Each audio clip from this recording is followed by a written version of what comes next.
दोस्तों उम्मीद है सब ठीक ठाक सब खैरियत से हूंदा। अॼु तव्हांजे लाइ शमन अली मीराली जो एल्बम है थर प्रोडक्शन में नओ ऐं एल्बम जो टाइटल शर्मीलो माण्हू है केॾो निमाणो है। ऐं तव्हां दोस्तनि खे ॿुधायां त अहिड़ा एल्बम जॾहिं ईंदा हुया नी त माण्हुनि जी सिक ऐं मुहबत फ़नकारनि सां वधी वेंदी हुई, छो जो अहिड़नि एल्बमनि जे करे ई फ़नकार बि अॻे हलंदा हुआ ऐं शौक़ भी माण्हुनि जो तमामु घणो वधंदो हुयो, छो जो अहिड़नि एल्बमनि में शाइरी तमामु बहितरीनु, गीत लाजवाब, बोल बोल ज़बरदस्त। ऐं तव्हां दोस्तनि खे ॿुधायूं त ही रिलीज़ इंफॉर्मेशन वीडियो हूंदा आहिनि ऐं हिन वीडियो में असां कोई गीत शामिल न कंदा आहियूं।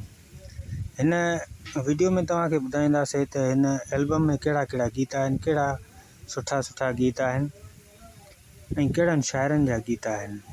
हिन एल्बम जी सिलेक्शन जेका कई मेवो खान तमामु बहितरीनु शाइर है ऐं जंहिं भी शाइरी हिन जी ॿुधी हूंदी उनखे वणियो ई वणियो हूंदो हर गीत। ऐं हिन एल्बम में तव्हांखे ॿुधायां त चंद गीत अहिड़ा आहिनि जेके अॼु ताईं माण्हू ॿुधनि था ऐं दिली सुकून वठनि था। ऐं हिकिड़ो गीत जेको हिन में तमामु घणो भलो आहे, तमामु मुंहिंजे नसीब में हुए न क़िस्मत जी ॻाल्हि आहे, तमामु भलो गीत, तमामु ख़ासि इन गीत जे करे एल्बम खे सुञाण तमामु घणी आहे। काफ़ी दोस्त अहिड़ा बि आहिनि जिन्हनि खे इहा ख़बर न आहे त इहो गानो आहे कहिड़ी कैसेट में ऐं उहो कहिड़ो एल्बम आहे। जॾहिं मुंहिंजो वीडियो ॾिसंदा ॿुधंदा तॾहिं ख़बर पवंदी। काफ़ी परस्तार जेके आहिनि उन्हनि खे त ख़बर आहे त इहो कहिड़े एल्बम जो गीत आहे। काफ़ी दोस्त अहिड़ा बि आहिनि जिनखे कोन्हे ख़बर, सिर्फ़ु उन्हनि जे करे ई आउं वीडियो पियो ठाहियां। ऐं हाणे तव्हां दोस्तनि खे ॿुधायूं त हिन में जेको पहिरियों गीत आहे इहो ज़मा ख़ासकेली जो गीत आहे। ज़मा ख़ासकेली तमामु बहितरीनु शाइर आहे।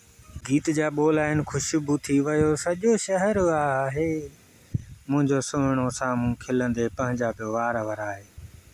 उन खां पोइ आहे मेवो खान जानी जी शाइरी आहे, गीत तमामु बहितरीनु आहे सिंधूअ जे किनारे ते। ऐं उन खां पोइ ॿियो गीत आहे अब्बास साहब जी शाइरी आहे, गीत जा बोल आहिनि अखियूं त मिलाए पियो। ऐं उन खां पोइ ॿियो गीत आहे तमामु बहितरीनु गीत आहे ज़फ़र ॾेथो साहब भी तमामु बहितरीनु शाइर आहे। गीत जा बोल लिखिया अथई कसम अथई हिन सूंहं सिंगार जो, तमामु ज़बरदस्त गीत आहे, बहितरीनु। ऐं उन खां पोइ ॿियो गीत आहे गीत जा बोल आहिनि मुंहिंजी उमिरि इबादत हिकु पासे तुंहिंजो प्यार हिकु पासे। ऐं उन खां पोइ आहे ज़फ़र ॾेथो साहब जी वरी शाइरी आहे, गीत जा बोल लिखिया अथई उमेदूं अलाह साईं पुॼायूं अथई। ऐं उन खां पोइ आहे ज़मा ख़ासकेली साहब जी शाइरी आहे, गीत जा बोल लिखिया अथई प्यार जेको मूंखे ॾींदो है।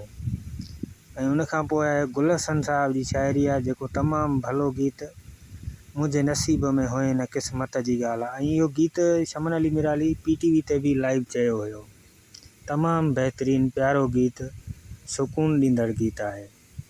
उन खां पोइ आहे परियल साहब जो मशहूरु गीत, तमामु घणो मशहूरु, जेको टाइटल ॾिनो वियो शर्मीलो माण्हू आहे केॾो निमाणो आहे, हीरनि जो हार आहे मोतीअ जो दाणो आहे। उन खां पोइ आख़िरी गीत आहे मेवो खान जानी जो आहियां मां दीवानो तुंहिंजे प्यार जो, तमामु ज़बरदस्त गीत, मशहूरु गीत।